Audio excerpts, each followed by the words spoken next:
मुरली में जो बताया कि श्याम सुंदर के बारे में है। तो सुंदर तो गोरा हो गया, जो अनिश्चय होता नहीं है। हाँ?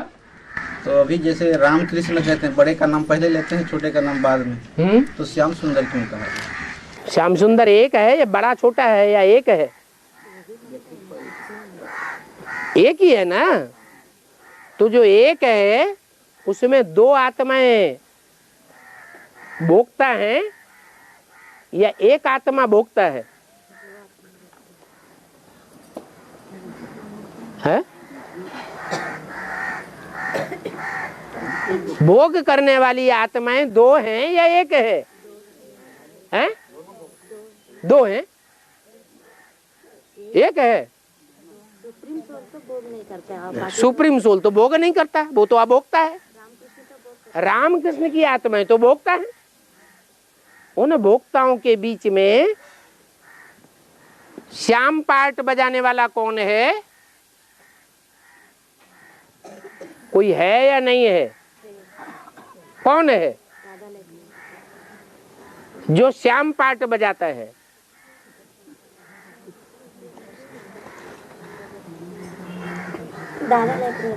एक होता है काला पार्ट, काला मुंह करने का पार्ट। काला मुंह करते भी हैं और कराते भी हैं। काले कृष्ण की महिमा होती है या गोरे कृष्ण की महिमा होती है? है? महिमा किसकी होती है? अरे पूजा किसकी होती है? काले कृष्ण की महिमा करते हैं। साथ में राम भी काला, उसकी भी महिमा करते हैं। जगन्नाथ भी काला, उसकी भी महिमा करते हैं। बाबा कहते हैं श्रीनाथ जगन्नाथ हैं एक ही चीज।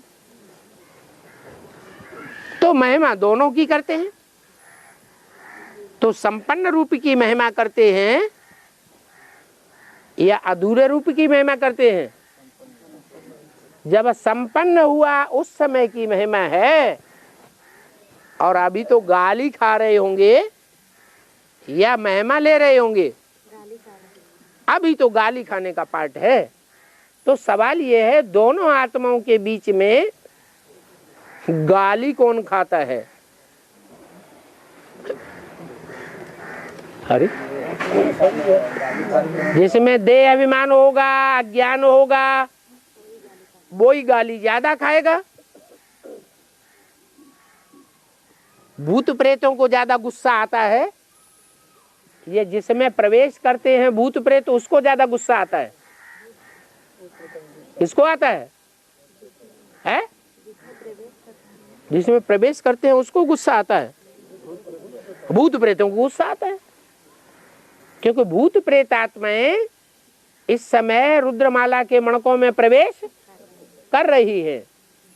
वो जब तक ज्ञान पूरा नहीं समझ पा रही है तब तक वो उल्टा काम कराएंगी या सच्चा काम कराएंगी?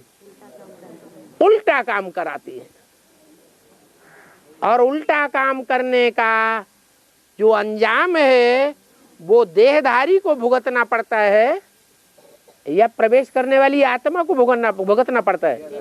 देहधारी को भुगतना पड़ता है। ये पूर्व जन्मों का हिसाब किताब है, 63 जन्मों का। सहन शक्ति का मादा कृष्ण की आत्मा में ज्यादा है या राम की आत्मा में ज्यादा है? कृष्ण की आत्मा यहाँ संगम युग में भी सहन शक्ति में भरपूर बन करके रहती है और प्रैक्टिकल प्रूफ भी है। और राम वाली आत्मा वो तो सामना करने वाली है, मुकाबला करने वाली है, एक की 100 गिनाने वाली है। वो तो सहन करने वाली नहीं है। तो यहाँ जो संस्कार भरे हैं वो संस्कार 63 जन्म में भी रहेंगे या नहीं रहेंगे? हैं? रहेंगे। तो राम वाली आत्मा ने द्वापर कलयुग में भी ब्रह्मा वाली आत्मा को सहन कराया होगा कि नहीं कराया होगा? है, कराया होगा। ब्रह्मा वाली आत्मा ने सहन किया होगा।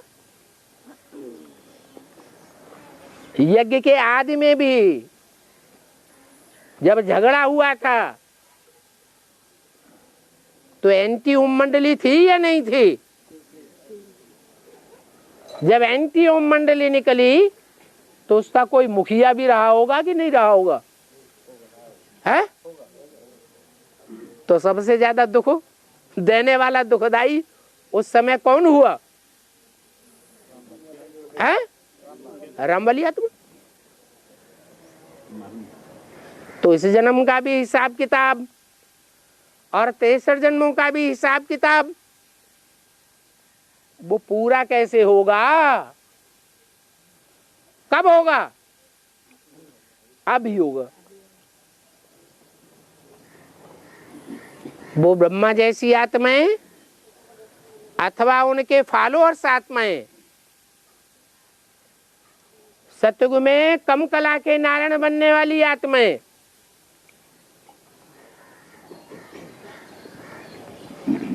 वो सहन शक्ति वाली है। नंबर बार तो है।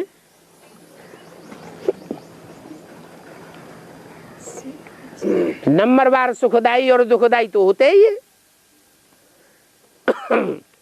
तो ब्रह्मा के व्यक्तित्व को जिन्होंने दुख दिया वो हिसाब किताब कब पूरा होगा? सतयुग में, त्रेता में? कहाँ होगा? अभी संगम युग में ही पूरा होता है।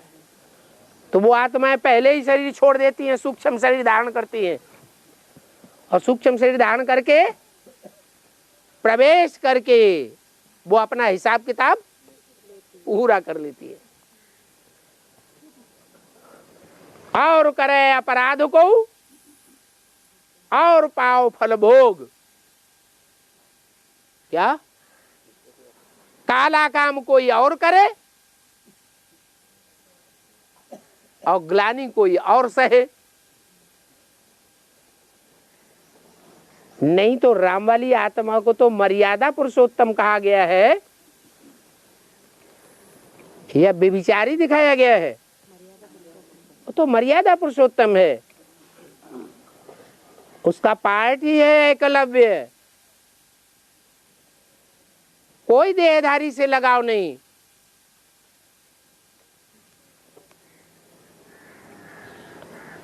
नष्टो मोहा स्मृति लब्धा। कब से? उसी टाइम से जिस टाइम के लिए घोषणा की थी मुरलियों में, आने वाले 10 वर्षों में भारत से भ्रष्टाचार और विकारों का अंत होने वाला है। ये आत्मा के अंदर की बात है, शरीर की बात नहीं है। आप मुए, मर गई दुनिया। ऐसी स्टेज बनावेंगे तो जन्म जन्मांतर के लिए अपनी आत्मा के अंदर अपनी दुनिया बनाना शुरू कर देंगे। हर आत्मा के अंदर, हर आत्मा रूपी सितारे के अंदर अपनी अपनी दुनिया समाई हुई है। इस जन्म में ये साथी, उस जन्म में वो साथी, 84 जन्म में टोटल मिला करके इतने साथी। हर एक की अपनी अपनी अलग अलग दुनिया हुई कि सबके एक ही जैसे साथी होंगे? अलग अलग जन्मों में अलग अलग संगी साथी होंगे, अलग अलग संबंधी होंगे। वो ही उस आत्मा की दुनिया हो गई। इसलिए गायन करते हैं, वैज्ञानिक लोग भी समझते हैं क्या कि हर सितारे में दुनिया समाई हुई है।